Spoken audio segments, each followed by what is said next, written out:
Hello everyone, स्वागत है आप सभी का आपका अपना सब प्यारा सा यूट्यूब चैनल टॉपर्स वे पे। ठीक है, मैं अमित सर। जैसे कि आपको दो पहले वीडियो में बताए थे कि वर्ण विचार क्या होता है, शब्द विचार क्या होता है। आज हम इस वीडियो में एक आपके लिए नया सा टॉपिक वाक्य विचार लेकर के आए हैं, जिसमें आपको सिखाएंगे कि आखिर वाक्य विचार होता क्या है, वाक्य कहते किसे हैं। तो वीडियो के अंत तक बने रहिए और हमारे चैनल को फॉलो करते रहिए, ताकि आपका एक भी जो क्वेश्चन है या एक भी टॉपिक्स है जिसमें आपको दिक्कत ना हो। सबसे पहले हम स्टार्ट करेंगे प्यारे साथी वाक्य। अब ये वाक्य होता क्या है, तो देखिए वाक्य क्या होता है। वर्णों या ध्वनियों के नहीं सॉरी, इसमें आएगा आपका सार्थक शब्दों के क्रमबद्ध समूह। सार्थक शब्दों के क्रमबद्ध समूह को सार्थक शब्दों के क्रमबद्ध समूह को समूह को वाक्य कहते हैं। क्या कहते हैं प्यारे साथी? वाक्य कहते हैं। अब देखिए, आपको हम पिछले वीडियो में वाक्य कहते हैं, ठीक है।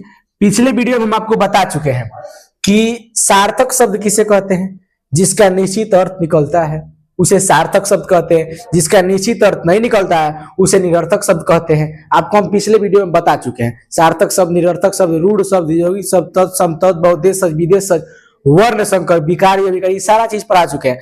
अगर आप भी अभी भी नहीं पढ़े हैं तो पीछे वाले वीडियो जाकर के देख सकते हैं शब्द विचार का। उसके बाद अगर इसको देखेंगे तो अच्छे से और समझ में आएगा। ठीक है, तो घबराना नहीं है, हम आपको बिल्कुल इसमें बेस्ट तरीके से बताएंगे, ताकि आपका एक भी प्रश्न जो है या एक भी टॉपिक जो है वो दिक्कत ना हो। ठीक है, आइए स्टार्ट करते हैं। वाक्य किसे कहते हैं? तो सार्थक शब्दों के क्रमबद्ध समूह। क्रमबद्ध का मतलब होता है सजावटी रूप। अगर सार्थक शब्द रहेगा और उसका क्रमबद्ध रूप रहेगा यानी सजावटी रूप रहेगा, तो अब वो आपका क्या होगा? वाक्य होगा। जैसे कि अगर हम बात करें प्यारे साथी, तो जैसे कि अगर हम बात करें तो जैसे हम ये लिख सकते हैं। क्या लिख सकते हैं? जैसे अगर हम लिखे तो यहाँ पे लिख सकते हैं कि राम पढ़ता है। राम पढ़ता है, यहाँ पे लिख दिए। या दूसरा वाक्य अगर हम लिखना चाहें तो दूसरा हम लिख सकते हैं कि राम आम खाता है। राम आम खाता है। राम आम खाता है। अब देखिए यहाँ पे अच्छे समझिएगा, राम का भी अर्थ निकलेगा, आम का भी अर्थ निकलेगा, खाता का भी अर्थ निकलेगा, लेकिन ये तो सार्थक शब्द है, ये भी सार्थक शब्द है और क्रमबद्ध यानी सजावटी रूप है।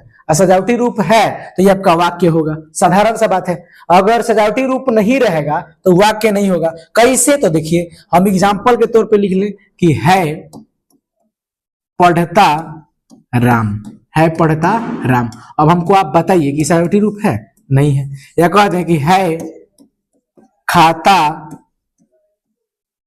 आम राम। अब देखिए, ये भी सार्थक है। ऐसा नहीं है कि इसका अर्थ नहीं निकलेगा, इसका भी अर्थ निकलेगा, लेकिन ये सजावटी रूप नहीं है, यानी क्रमबद्ध रूप में नहीं है। सार्थक शब्द भी होना चाहिए और क्रमबद्ध रूप होना चाहिए। और जब क्रमबद्ध रूप रहेगा तब तो वो हर हाल में जाकर के क्या कहलाएगा? वाक्य कहलाएगा। उम्मीद है कि यहाँ तक आपको अच्छे समझ में आ रहा है। बढ़ते हैं हम आगे का क्या टॉपिक है? इसके बाद है कि वाक्य के भेद। क्या चीज मेरे साथी? तो वाक्य के भेद। वाक्य के भेद कितने होते हैं? ठीक, तो वाक्य के भेद देखिए, इसमें वाक्य के आखिर भेद कितने होते हैं? पहला चीज की वाक्य का भेद आपका एक हो जाएगा, पहला रचना के आधार पर। रचना के आधार पर वाक्य के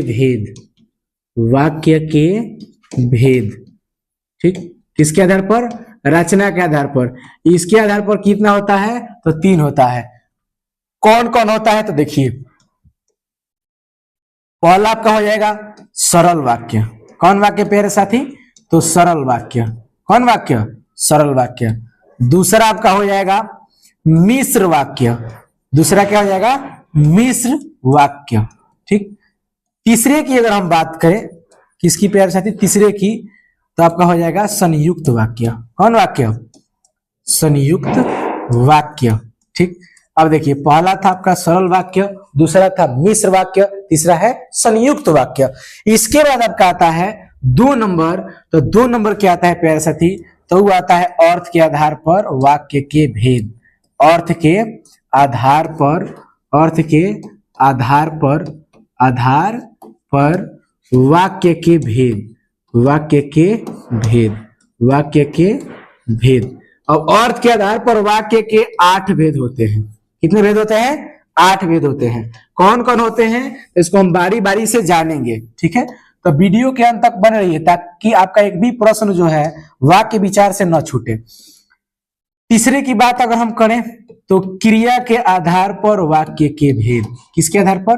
क्रिया के आधार पर, क्रिया के आधार पर वाक्य के भेद, क्रिया के आधार पर वाक्य के भेद। अब क्रिया के आधार पर वाक्य के कितने भेद होते हैं तो ये हम अगले क्लास में आपको बताएंगे, लेकिन इसमें अभी हम लोग 2 ही जानेंगे। इसमें भी आपका 3 होता है। अब कौन कौन होता है तो ये बताएंगे हम, ठीक है। तो वीडियो के अंत तक बन रही है। पहला हम समझने का काम करेंगे कि रचना के आधार पर वाक्य के मुख्यतः कितने भेद होते हैं, ठीक है। तो वाक्य के मुख्यतः कितने भेद हो गए प्यारे साथी? तो 3 हो गया। एक हो गया सरल वाक्य, मिश्र वाक्य और संयुक्त वाक्य। सरल वाक्य, मिश्र वाक्य और संयुक्त वाक्य। अब सरल वाक्य क्या होता है, मिश्र वाक्य क्या होता है, संयुक्त वाक्य क्या होता है, इसको हम बारी बारी से बताते हैं, ठीक है। तो वीडियो के अंत तक बने रहिए ताकि आपका एक भी जो प्रश्न है वो इससे न छूटे। पहला हम बताएंगे आपको क्या चीज, तो सरल वाक्य। कौन वाक्य? सरल वाक्य। कौन वाक्य प्यारे साथी? तो सरल वाक्य। अब देखिए, जिस वाक्य में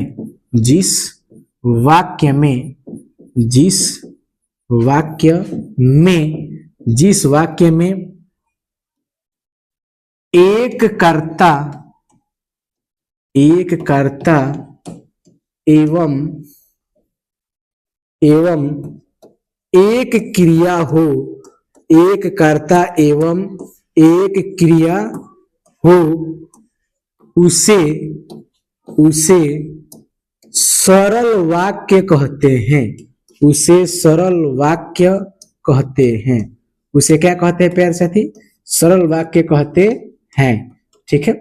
जैसे की बात करें अगर हम प्यारे साथी, तो जैसे कि अगर हम ले लें इसमें, तो जैसे, अब देखिए पहला चीज कि जिस वाक्य में एक कर्ता, कर्ता का मतलब कि जो काम करता है उसे हम कर्ता कहते हैं, एवं एक क्रिया जो वो काम कर रहा है वो क्रिया कहलाएगा। जैसे कह दे कि राम पढ़ता है, सीता हंसती है, तो पढ़ने का काम कौन कर रहा है? राम कर रहा है। हंसने का काम कौन कर रहा है? सीता कर रही है।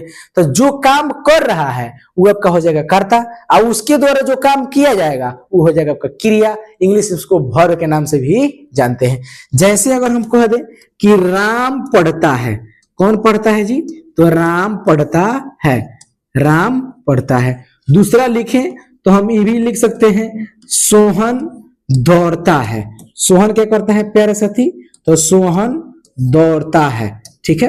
दौड़ने का काम कौन कर रहा है? तो यहाँ पे सोहन कर रहा है। अब देखिए यहाँ पे अगर हम चाहें तो यहाँ पे आपसे हम पूछ सकते हैं कि यहाँ पे पढ़ने का काम कौन कर रहा है? तो राम कर रहा है, ठीक। कितने लोग काम कर रहे हैं इसमें? तो एक ही व्यक्ति। कौन काम कर रहा है? तो राम काम कर रहा है। इसमें भी दौड़ने काम कौन कर रहा है? तो सोहन कर रहा है। अब इसमें देखिए सोहन जो है ये अकेला व्यक्ति है, यानी कि जिस वाक्य में कितना करता? तो एक करता, यानी काम करने वाले की संख्या कितनी होनी चाहिए? एक होनी चाहिए। एवं क्या हो? एक क्रिया हो। तो देखिए पढ़ना तो क्रिया होता है, पढ़ना, खाना, पीना, हंसना, रोना, गाना, बजाना, ये सब क्या होता है? क्रिया होता है। साधारण सा बात है। अगर ये जब आपको पता लग गया कि एक कर्ता हो और एक क्या हो? क्रिया हो, तो हर हाल में क्या कहलाएगा प्यारे साथी? तो कहलाएगा सरल वाक्य कहलाएगा। क्यों कहलाएगा? रीजन आप देखिए कि एक कर्ता और एक क्रिया हो, वो हर हाल में क्या कहलाएगा? तो सरल वाक्य कहलाएगा। उम्मीद है कि यहां तक आपको अच्छे से समझ में आ रहा है। आगे बढ़ते हम। अगला क्या है? 2 नंबर आपका प्यारे साथी है मिश्र वाक्य। कौन वाक्य? तो मिश्र वाक्य। 2 नंबर है आपका मिश्र वाक्य। मिश्र वाक्य। कौन वाक्य? मिश्र वाक्य। अब देखिए इसमें जिस वाक्य में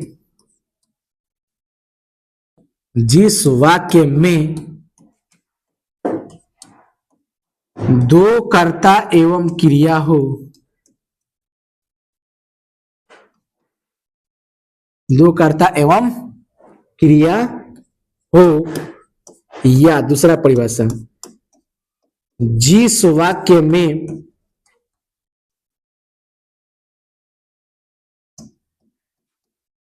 पहला वाक्य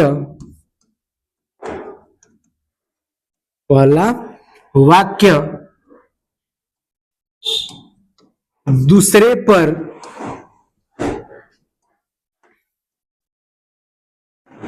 आश्रित हो उसे मिश्र वाक्य कहते हैं। उसे मिश्र वाक्य कहते हैं। मिश्र वाक्य कहते हैं।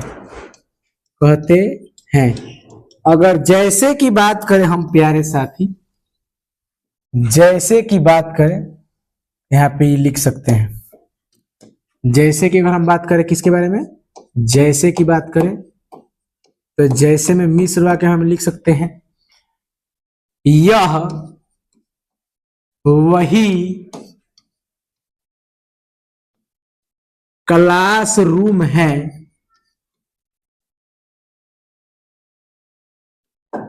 जिसमें हम पढ़ा करते थे। अब देखिए इससे रिलेटेड एक क्वेश्चन ऐसे बन सकता है, बहुत सारा क्वेश्चन इससे बन सकता है। बोल रहे हैं हम, देखिए यह वही क्लासरूम है जिसमें पहले हम पढ़ा करते थे, यानी पहले पढ़ने का काम हम किए हैं, उसके बाद आप कर रहे हैं। तो पहले पढ़े हम, एक आदमी हम हुए, दूसरा आप हुए, दो आदमी हुआ, और दो कर्ता और दो क्रिया मिल जाता है तो वो क्या कहलाएगा, मिश्र वाक्य कहलाएगा। जैसे कह दे कि यह वही मार्कर है जिससे जय सर पढ़ाते हैं, यह वही मार्कर है जिससे नीरज सर पढ़ाते हैं, यह वही मार्कर है जिससे अजीत सर पढ़ाते हैं।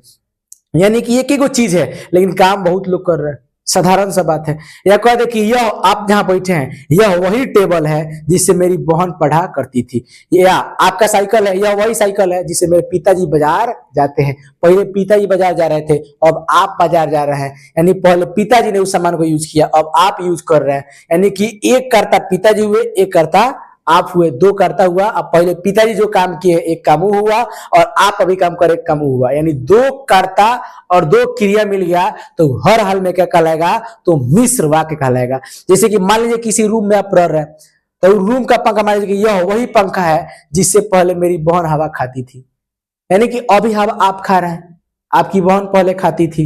यानी कि दो आदमी इस काम में लग रहे हैं, हर हाल में लगेंगे तो क्या कहलाएगा आपको प्यारे साथी, तो मिश्र वाक्य कहलाएगा। उम्मीद है कि भी आपको अच्छे समझ में आया है। अगला क्या है, तो अगला आपका टॉपिक है, अगला संयुक्त वाक्य। कौन वाक्य प्यारे साथी, तो संयुक्त वाक्य।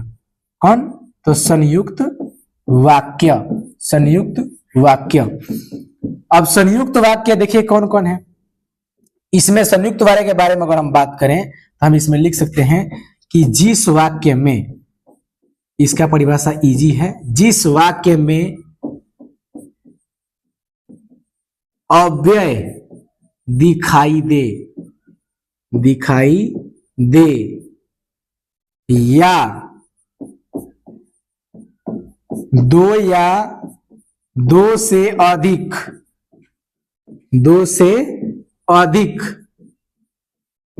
कर्ता एवं कर्म हो, सॉरी कर्ता नहीं, कर्ता एक गलत लिख दिया हम, कर्ता तथा क्रिया हो, कर्ता एवं क्रिया हो, कर्ता एवं क्रिया हो, उसे संयुक्त वाक्य कहते हैं। उसे संयुक्त वाक्य कहते हैं। संयुक्त वाक्य कहते हैं। जैसे की बात करें अगर हम प्यारे साथी, तो आपका जैसे में क्या आएगा, अब देखिए जैसे में, देखिए मेरे भाई क्या आता है, जैसे में हम लिख सकते हैं मोहन पढ़ता है, मोहन पढ़ता है लेकिन दौड़ता भी है, दौड़ता भी है। ठीक। दूसरी अगर हम बात करें तो लिख सकते हैं सीता हंसती है सीता हंसती है और नाचती भी है, नाचती भी है। अब देखिए, रहा बात अव्यय का, तो हम अव्यय तो अभी पढ़ाए नहीं है आपको, अव्यय में थोड़ा सा दिक्कत होगा, अव्यय हम आपको बताएंगे, ठीक है। और लेकिन इसमें अव्यय है, और लेकिन क्या है, अव्यय। क्या है प्यारे साथी, तो अव्यय है। अब देखिए, मोहन पढ़ता है लेकिन दौड़ता है। जिस, अब यहां पे देखिए, नोट में एक आप बात आसानी से लिख सकते हैं, नोट में इसको अगर पहचानना होगा इजी वे में, तो नोट में लिख सकते हैं कि जिस वाक्य में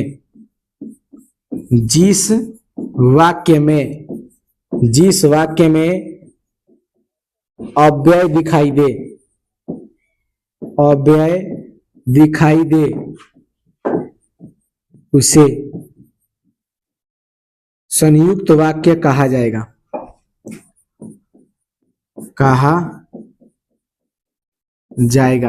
जैसे कि अगर हम बात करें, जैसे की बात करें तो यहाँ पे देखिए, लेकिन भी दिखाई दे और दिखाई दे, अव्यय है। अव्यय जब रहेगा तो हर हाल में संयुक्त वाक्य कहलाएगा। आपसे कोई कैसे प्रश्न करेगा, तो सीता हंसती है और नाचती भी है, किस वाक्य का उदाहरण है, सरल वाक्य, मिश्र वाक्य, संयुक्त वाक्य। तो आप स्पष्ट रूप से बता सकते हैं कि कौन वाक्य है, संयुक्त वाक्य है। क्यों है, क्योंकि इसमें और लगा हुआ है, लेकिन लगा हुआ है। अगर और लेकिन दिखाई देता है तो वो कहा जाएगा अव्यय, और जब अव्यय दिखाई देगा तो हर हाल में आपका क्या कहलाएगा प्यारे साथी, तो संयुक्त वाक्य कहलाएगा। क्या कहलाएगा, संयुक्त वाक्य कहलाएगा। हमने आपको पहले बताया कि वाक्य के 3 भेद होते हैं, रचना के आधार पर, अर्थ के आधार पर और क्रिया के आधार पर। रचना के आधार पर 3, सरल वाक्य, मिश्र वाक्य और संयुक्त वाक्य। अर्थ के आधार पर 8 होते हैं। कौन कौन होते हैं उसके बारे में भी हम लोग जान लेते हैं, 8 कौन कौन होता है, इसके बाद हम आपको फिर आगे बताएंगे। अब देखिए, ये आपका हम अभी बताए थे, ठीक है। इसके बाद हम बढ़ते हैं आगे। अगला टॉपिक क्या है, तो अगला है कि अर्थ के आधार पर वाक्य के भेद। अर्थ के आधार पर वाक्य के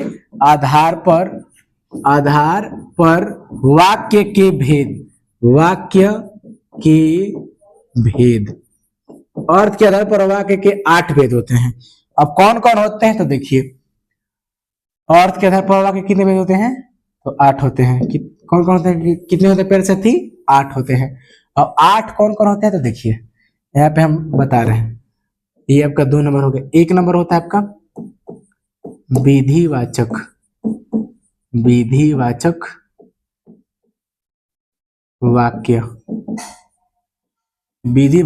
वाक्य। दूसरा निषेधवाचक वाक्य।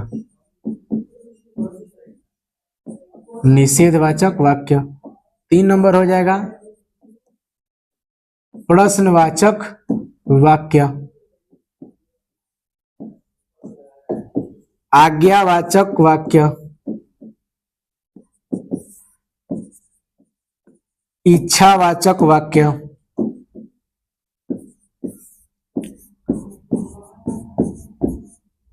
संकेतवाचक वाक्य। कौन वाचक वाक्य प्यारे साथी, संकेतवाचक वाक्य। इसके बाद आपका हो जाएगा संदेहवाचक वाक्य। 8 नंबर हो जाएगा प्यारे साथी विस्मयादि बोधक वाक्य, ठीक। अब इसके बारे में हम लोग अगले क्लास में बताएंगे। आपका क्रिया के आधार पर वाक्य के भेद, अर्थ के आधार पर वाक्य के भेद। यहां तक उम्मीद है कि आपको अच्छे समझ में आया होगा। मिलेंगे हम अगले वीडियो में, तब तक के लिए जय हिंद। आप लोग ज्यादा से ज्यादा हमारे टॉपर्स को सपोर्ट कीजिए, प्यार दीजिए, आशीर्वाद दीजिए, और वीडियो को ज्यादा से ज्यादा लाइक, कमेंट, सब्सक्राइब और शेयर कीजिए। तब तक के लिए धन्यवाद, जय हिंद।